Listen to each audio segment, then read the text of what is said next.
19वी कविता आहे, तू झालास मूक समाजाचा नायक. कवी आहे ज.वी. पवार.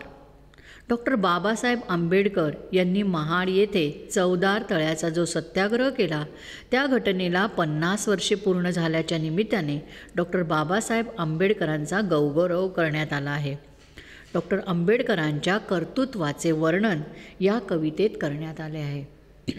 या कवितेचा आपण स्वाध्याय पाहणार आहोत. खालील आकृत्या पूर्ण करा. त्यातलं पहिलं, डॉक्टर बाबासाहेब आंबेडकरांनी नाकारलेली गोष्ट. उत्तर आहे मळवाट. दुसरं, डॉक्टर बाबासाहेब आंबेडकरांचे स्वागत करणारे खाच खळगे. डॉक्टर बाबासाहेब आंबेडकरांनी केलेले कार्य. 4 कार्य लिहायचे आहेत आपल्याला. पहिलं, परिस्थितीवर मात करून नवा इतिहास घडविला.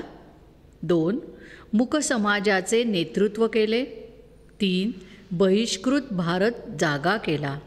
आणि 4, चवदार तळ्यासाठी संग्राम केला. प्रश्न दुसरा, कवितेतील संदर्भ आणि स्पष्टीकरण यांच्या जोड्या लावा. 1, मळवाट. स्पष्टीकरण, पारंपरिक वाट. दुसरं, खाच खळगे. उत्तर आहे अडचणी, कठीण परिस्थिती. तिसरं, मूक समाज.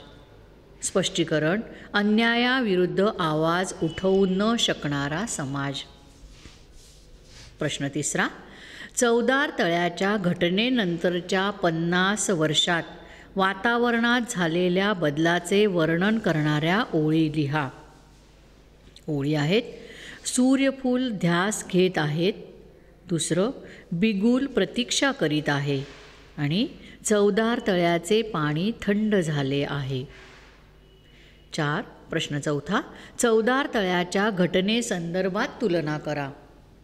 50 वर्षापूर्वीची परिस्थिती आणि 50 वर्षानंतरची परिस्थिती अशी तुलना करायची आहे. 50 वर्षापूर्वीची परिस्थिती होती, सूर्यफुलांनी पाठ फिरवली होती.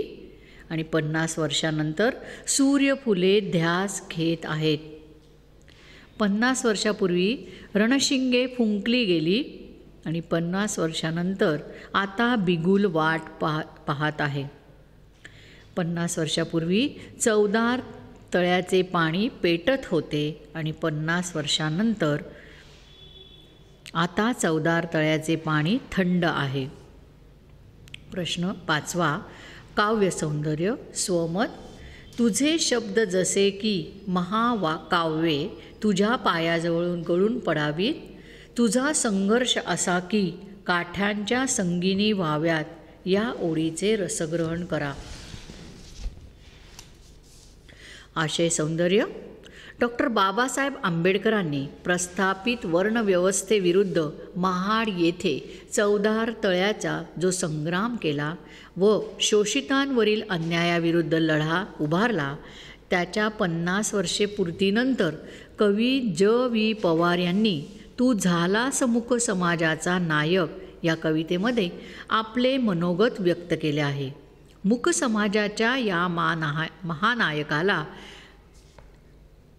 अभिवादन करताना त्यांच्या कार्याचा यथोचित गौरव केला गेला आहे. काव्यसौंदर्य, ओळींमध्ये डॉक्टर बाबासाहेब आंबेडकर यांच्या शब्दांची किमया आणि संघर्षाचा परिणाम याची महती कथन केली आहे. चवदार तळ्यावर सर्वांसाठी पाणी खुले करताना महामानवाने जी घोषणा केली त्या शब्दांपुढे सर्व महाकाव्ये नतमस्तक व्हावीत अशी होती. तसेच जो संघर्ष केला त्याचा प्रभाव असा पडला की शोषितांच्या हातातल्या काठ्या जणू जहाल बंदुका झाल्या. डॉक्टर बाबासाहेबांचा शब्द व संघर्षाचे सामर्थ्य यातून व्यक्त होते. भाषिक वैशिष्ट्ये, मुक्त छंदात लिहिलेली ही कविता यातील ओजस्वी शब्दांमुळे कार्यकर्त्याच्या काळजाला थेट भिडते. काव्यात्मपण थेट विधानांमुळे त्यातील विचार परिणामकारक झाले आहेत. महाकाव्याची नम्रता व काठ्यांच्या बंदुका या प्रत्येकी शांत रस व अद्भुत रस याची निर्मिती करतात. प्रश्न दुसरा, डॉक्टर बाबासाहेब आंबेडकरांचे कवितेतून जागवलेले कर्तृत्व तुमच्या शब्दात लिहा. उत्तर: पारंपरिक वर्णव्यवस्थेने नाकारलेल्या व दैन्य दारिद्र्याच्या अंधारात खितपत पडणाऱ्या मूक समाजाला डॉक्टर बाबासाहेब आंबेडकरांनी नवविचारांचा प्रकाश दाखवला.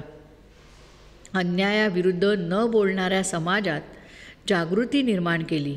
सर्व सुखांची पाठ फिरवलेली असताना व अडचणींचा मार्ग असताना पारंपरिक वाटेने जायचे नाकारून कठीण परिस्थितीवर मात करून डॉक्टर बाबासाहेबांनी नवा इतिहास घडवला.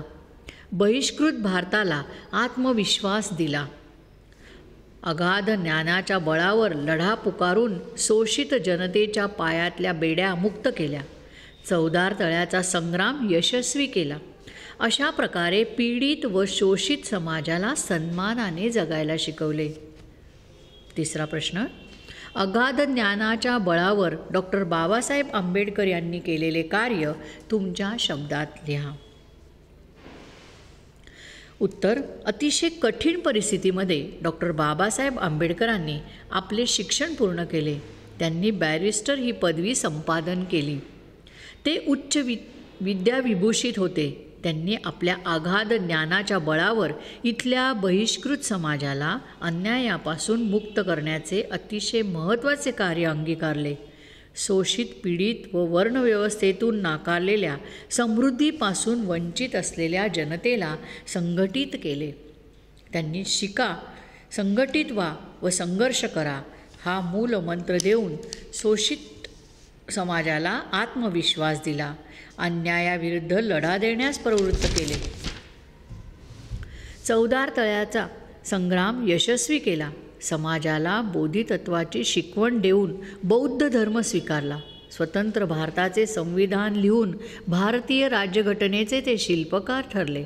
डॉक्टर बाबासाहेब आंबेडकरांना त्यांच्या अगाध कर्तृत्वाला मानवंदना देण्यासाठी भारतरत्न हा सर्वोच्च बहुमान सन्मानाने बहाल करण्यात आला.